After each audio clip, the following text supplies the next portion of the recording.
ಸ್ವತಂತ್ರ ಬಂದ ಮೇಲೆ ಬಜೆಟ್ ಅಲ್ಲಿ ಕೊಟ್ಟಂತ ಅವಕಾಶಗಳು ಮೊಟ್ಟ ಮೊದಲು ನಮ್ಮ ಕೋಲಾರ ಜಿಲ್ಲೆಗೆ 8 ಅವಕಾಶಗಳನ್ನು ಮಾಡ್ತಾರೆ. ಮುಖ್ಯಮಂತ್ರಿಗಳು ಮತ್ತು ಜಿಲ್ಲಾ ಮಂತ್ರಿಗಳು ಸುರೇಶ್ ಅವರ ಸಹಕಾರದಿಂದ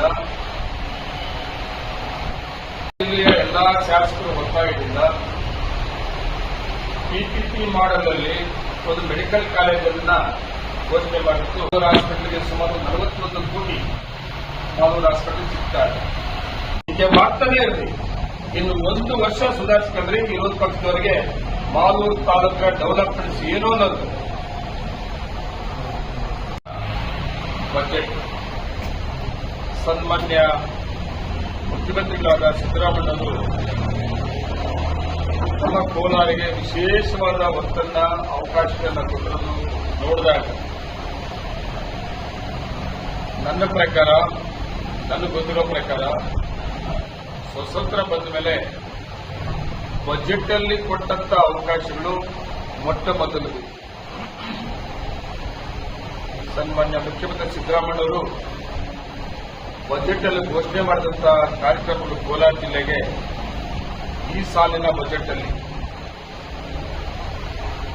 4,09,400 ಕೋಟಿಗಳಲ್ಲಿ ನಮ್ಮ ಕೋಲಾರ ಜಿಲ್ಲೆಗೆ 8 ಅವಕಾಶಗಳನ್ನು ಮಾಡ್ತಿದ್ದಾರೆ. ಬಜೆಟ್ ಅಲ್ಲಿ 8 ಈ ಬಜೆಟ್ ಅಲ್ಲಿ 8 ಅವಕಾಶಗಳನ್ನು ಜಿಲ್ಲೆಗೆ ಸಂಬಂಧಪಟ್ಟಂತ ವಿಶೇಷ ಒಂದು ವಿಷಯ ನಿಮ್ಮ ಮುಂದೆ ಪ್ರಸ್ತಾಪ ಮಾಡೋದೇನಂದ್ರೆ, ನನ್ನ 2ನೇ ಬಾರಿಗೆ ಶಾಸಕರಾದ ಅನುಭವದಲ್ಲಿ ಮೊದಲನೇ ಬಾರಿ ಶಾಸಕರಾದಂತ ಮೊದಲನೇ ಬಜೆಟ್ ಒಂದ್ಸಲ ನೆನಪು ಮಾಡ್ತೀನಿ ನಿಮಗೆಲ್ಲ. ಮೈತ್ರಿ ಸರ್ಕಾರ 1.5 ವರ್ಷ ಆಯಿತು. ಜಿಲ್ಲಾ ಮಂತ್ರಿ ಕೃಷ್ಣಬೈರೇಗೌಡರು ನಮ್ಮ ಜಿಲ್ಲೆಗೆ ಅವತ್ತು ಕೂಡ ನಾನು ಜಿಲ್ಲಾ ಮಂತ್ರಿ ಸಹಕಾರದಿಂದ ಅವತ್ತು ಕೂಡ ನಮ್ಮ ತಾಲೂಕು ಸಂಬಂಧಪಟ್ಟಾಗ ನಾನು ಜಿಲ್ಲೆಗೆ ಹೋಗಿಲ್ಲ. ಅವತ್ತು ಕೂಡ ಜಿಲ್ಲೆಗೆ ಸಿಕ್ಕಿಲ್ಲ. ತಾಲೂಕು ವಿಷಯ ಬಂದಾಗ ಫಸ್ಟ್ ಟೈಮ್ ಶಿವಾರಪಟ್ಟಣವನ್ನ ಜಗದಾಚಾರ್ಯ ಶಿಲ್ಪಿ ಗ್ರಾಮ ಅಂತ ಡಿಕ್ಲೇರ್ ಮಾಡಿಸಿ 10 ಕೋಟಿಯನ್ನ ಬಜೆಟ್ ಅಲ್ಲಿ ಅನೌನ್ಸ್ ಮಾಡಿಸಿ ತಮಗೆಲ್ಲ ನೆನಪು ಮಾಡ್ತಾ ಇದ್ದೀವಿ. ಫಸ್ಟ್ ಟೈಮ್ ಮಾಲೂರು ತಾಲೂಕಲ್ಲಿ ಒಂದು ಶಿಲ್ಪಿ ಗ್ರಾಮ ಅಂತಿದೆ. ಆ ಶಿಲ್ಪಿ ಗ್ರಾಮಕ್ಕೆ ಜಗದಾಚಾರ್ಯ ಶಿಲ್ಪಿ ಗ್ರಾಮ ಅಂತೇಳಿ ಬಜೆಟ್ ಅಲ್ಲಿ ಅನೌನ್ಸ್ ಮಾಡಿಸಿ 10 ಕೋಟಿಯನ್ನ ಕೊಡಿಸಿದ್ದು ಆಗಿನ ಮುಖ್ಯಮಂತ್ರಿಗಳು ಕುಮಾರಸ್ವಾಮಿ ಅವರು, ನಮ್ಮ ಜಿಲ್ಲಾ ಮಂತ್ರಿಗಳು ಕೃಷ್ಣಬೈರೇಗೌಡರ ಅವರ ಸಹಕಾರದಿಂದ ಅವತ್ತು ಮಾಡಿಸಿದ್ದು ಕೂಡ ನೆನಪು ಮಾಡ್ತಾ ಇದ್ದಾರೆ. ಅದ್ರ ಜೊತೆಗೆ ಇನ್ನೊಂದು ಮಾಸ್ತಿ ವೆಂಕಟೇಶ್ ಅಯ್ಯಂಗಾರ್ ಹುಟ್ಟಿದ್ದ ಊರು. ಆದ್ರೆ ವೆಂಕಟೇಶ್ ಅಯ್ಯಂಗಾರ್ ಹುಟ್ಟಿದ್ದು ಹಳ್ಳಿಗಿತ್ತು, ಕಣ್ಣವಾಗಿತ್ತು. ನಾನು ಆಗ ರಿಕ್ವೆಸ್ಟ್ ಮಾಡಿದೆ, ನಾನು ಅವರ ಹೆಸರಲ್ಲಿ ಏನಾದರೂ ಮಾಡಬೇಕು ಅಂತಂದಾಗ ಅವತ್ತು ಕೂಡ ಬಜೆಟ್ ಅಲ್ಲಿ ಮಾಸ್ತಿ ವೆಂಕಟೇಶ್ ಅಯ್ಯಂಗಾರ್ ವಸತಿ ಶಾಲೆಯನ್ನು ಮಾಡೋದಕ್ಕೆ 25 ಕೋಟಿನ ಡಿಕ್ಲೇರ್ ಮಾಡೋದಕ್ಕೆ ನೆನಪು ಮಾಡ್ತಾರೆ.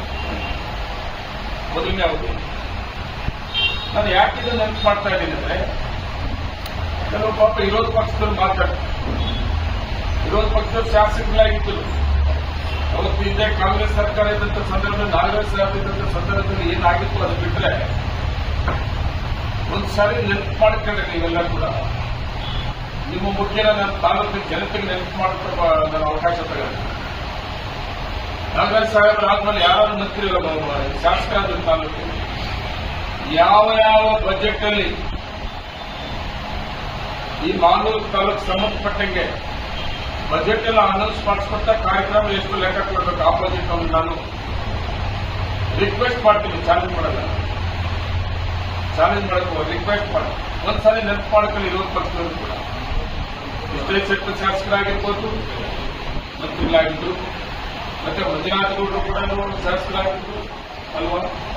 ಇವರು ಎಲ್ಲರೂ ಕೂಡ ನಾನು ಅವರ ಅವಧಿಯಲ್ಲಿ ಯಾವ ಬಜೆಟ್ ಅಲ್ಲಿ ಮಾಲೂರು ತಾಲೂಕನ್ನ ಪ್ರಸ್ತಾವನೆ ಮಾಡಿಸಿದ್ದೀರಿ. ಆಯ್ತು, ಮೊದಲನೇ ಅವಧಿಯಲ್ಲಿ 1.25 ವರ್ಷದಲ್ಲಿ 2 ಕಾರ್ಯಕ್ರಮ ಬಜೆಟ್ ಅನ್ನು ಅನೌನ್ಸ್ ಮಾಡಿಸಿದ್ರು ಒಂದೇ ಬಜೆಟ್ ಅಲ್ಲಿ. ಅದಾದ್ಮೇಲೆ ಬಂದಂತ ಬಿಜೆಪಿ ಗೌರ್ಮೆಂಟ್ 4 ಬಜೆಟ್ ಅನ್ನ ಅನೌನ್ಸ್ ಮಾಡಿದ್ರು, ಬಜೆಟ್ ಅನ್ನು ಮಾಡಿದ್ರು ಬಿಜೆಪಿ ಸರ್ಕಾರ. ನೋಡಿ, ನವೀಕರಣ ಅಂದ್ರೆ ಏನಂದ್ರೆ, ನಮ್ದು ಹೊಸದಾಗಿ ಹಾಸ್ಪಿಟಲ್ ಅಲ್ಲ, ಮೊದಲೇ ಮಾಡಿಬಿಟ್ಟದ ಅಡ್ಡಪೇಟೆ ಅಪ್ಗ್ರೇಡ್ ಮಾಡೋದು ಮತ್ತೆ ಅದು ನವೀಕರಿಸೋದು ಹೊಸದಾಗಿ ಹಾಸ್ಪಿಟಲ್ ಮಾಡೋದು. ಹೊಸ ಹಾಸ್ಪಿಟಲ್ ಅಂದ್ರೆ ಹೊಸದಾಗಿ ಮಂಜೂರಾತಿ ಮಾಡಿಕೊಡ್ತಾ ಇದಾರ ಹಾಸ್ಪಿಟಲ್ಗೆ ಇದೆಯಲ್ಲ. ಅಲ್ಲ ಜಾಗ ಬೇರೆ ಜಾಗ ನಾವು ಕೊಡ್ತಾ ಇದ್ದಪ್ಪ, ಜಾಗ ಕೇಳಿದಾರೆ, ಈಗಾಗಲೇ ಕೇಳಿಬಿಟ್ಟಿಲ್ಲ ಜಾಗ ಕೊಡಿ ಅಂತ. ಅದರಿಂದಲೇ ಬೆಳಿಗ್ಗೆ ನಾವು ಅದೇ ಕೆಲಸ ಮಾಡ್ತಾ ಇದ್ದೀವಿ. ನವೀಕರಣ ಅಂದ್ರೆ ಹೊಸದಾಗಿ ನೀವೇನಾದ್ರೂ ಮಾಡಿದ್ರೆ, ಹೊಸದಾಗಿ ಮಾಡುವ ತಾಲೂಕಿಗೆ ಹಾಸ್ಪಿಟಲ್ನ ಘೋಷಣೆ ಮಾಡಿದ್ರೆ ಹೊಸದಾಗಿ ಘೋಷಣೆ ಮಾಡಿದ್ರೆ. ಮೊದಲೇ ಅಡ್ಡಪೇಟೆ ಹಾಸ್ಪಿಟಲ್ ಇದೆ, ಉನ್ನತೀಕರಣ ಮಾಡಿಸೋದು. ಇದು ಮೊದಲನೇಂದ್ರೆ ಹೊಸದಾಗಿ ಹಾಸ್ಪಿಟಲ್ ಕಟ್ತಾ ಇದ್ದೀವಿ. ಇದು ಬಜೆಟ್ ಬಂದಿರೋದು ನವೀಕರಣ, ಇರೋದು ನವೀಕರಣ ಅಲ್ಲ ಮೇಲ್ದರ್ಜೆಗೆ ತಾಲೂಕು ಹಾಸ್ಪಿಟಲ್ ಮೊದಲೇ ಏನು ಅಡ್ಡಪೇಟೆ ಇದೆಯಲ್ಲ ಅದನ್ನ ನಾವು ನವೀಕರಣ ಮಾಡೋದು ಅಂದ್ರೆ ಹೊಸದಾಗಿ ಮಾಡೋದು. ಅದು ಇದನ್ನ ನೀವು ರಿಪೇರಿ ಮಾಡೋದಲ್ಲ. ದುರಸ್ತಿ ಅಂದ್ರೆ ರಿಪೇರಿ, ದುರಸ್ತಿ ಅಂತಲ್ಲ. ಅದು ನವೀಕರಣ ಅಂದ್ರೆ ಹೊಸದಾಗಿ ಮಾಡೋದು. ಮೆಡಿಕಲ್ ಕಾಲೇಜು ಖಾಸಗಿ ಸಹಭಾಗಿತ್ವ ಆದ್ಮೇಲೆ ಓಕೆ, ಟೋಟಲಿ ಸರ್ಕಾರದಲ್ಲೇ ರಚನೆ ಮಾಡಿದ್ರೆ ಚೆನ್ನಾಗಿರ್ತಾ ಇತ್ತು. ನೋಡಿ, ಖಾಸಗಿ ಪಿಪಿಪಿ ಮಾಡೋದನ್ನ ವಿರೋಧ ಮಾಡಬಾರ್ದು. ನಾನೊಂದು ಉದಾಹರಣೆ ಕೊಡ್ತೀನಿ. ನಾನು ಇದು ರಾಜ್ಯ ಸರ್ಕಾರಗಳು ಕೇಂದ್ರ ಸರ್ಕಾರಗಳು ಕೂಡ ತಗೊಂಡು ಪಿಪಿಪಿ ಮಾಡೋದು. ಪಿಪಿಪಿ ಮಾಡೋದ್ರಿಂದ ಏನು ಉಪಯೋಗ ಆಗ್ತದೆ ಅನ್ನೋದ್ರ ಬಗ್ಗೆ ನಾವು ಜನರಿಗೆ ಹೇಳ್ಬೇಕಾಗ್ತದೆ. ಫಾಸ್ಟಾಗಿ ಕೆಲಸ ಆಗ್ತದೆ ಪಿಪಿಪಿ ಮಾಡೋದು ಹೋದ್ರೆ, ಸರ್ಕಾರ ಮತ್ತೆ ಖಾಸಗಿ ಇದ್ರಲ್ಲಿ ಹೋದ್ರೆ. ಅದ್ರ ಜೊತೆಗೆ ಮೇಂಟೆನೆನ್ಸ್ ಇರ್ತದೆ. ಏನಪ್ಪ, ಫಾಸ್ಟ್ ಮೇಂಟೆನೆನ್ಸ್ ಮತ್ತೆ ಕ್ವಾಲಿಟಿ. ಈಗ ಚೆನ್ನೈ ಎಕ್ಸ್ಪ್ರೆಸ್ ರೋಡ್ ಮಾಡಿದ್ದೀನಿ, 35 ವರ್ಷ ಆಗ್ತದೆ.